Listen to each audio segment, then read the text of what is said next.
Anzac Day is nothing at all to do with glorifying war.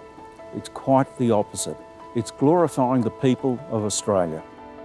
We weren't married when I went to Vietnam, but she had to suffer all the time while I was away. I got a letter almost every day. So he was gone really for 13 months. Well, I was crying in the photo, and I cried, as I said, for 3 weeks non-stop after that.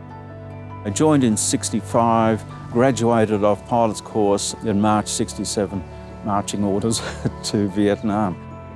I did see some pretty awful things. We relied on each other, we trusted each other, and that to me was really important. UH-1B, Iroquois, Huey as many people call it, it's one of the helicopters which I have flown, and I've done some pretty scary things in it. I've got an extra ear on the side of my head because of the SAS sitting in the back behind me and opening up with their guns.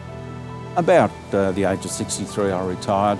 It was about 5 years after that. A lady next door to us moved in with a dog which had a very loud, vicious bark. I found myself on the ground, diving for cover.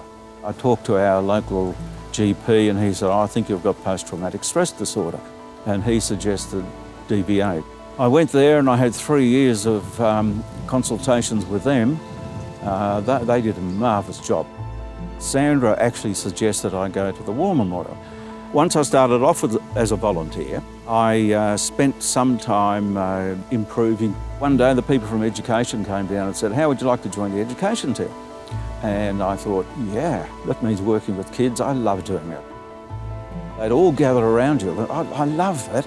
And they're one on one side telling you about their great-grandfather, one on the other side talking about their brother who's in the army.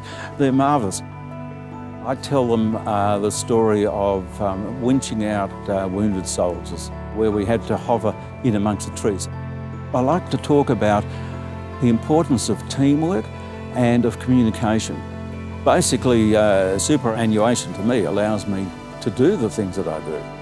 It is important that CSC are able to talk to people like myself because I don't know much about finance. We went to a number of seminars. They pointed us the right way. They suggested going to really good financial advisors. It means, firstly, I don't have to really worry about what's going on financially. We've done some marvellous trips. We can afford to buy the presents that the grandkids want. It brings a lot of joy. To me, it's a sharing experience. Children, they're a delight. People are a delight. That to me is Anzac Day.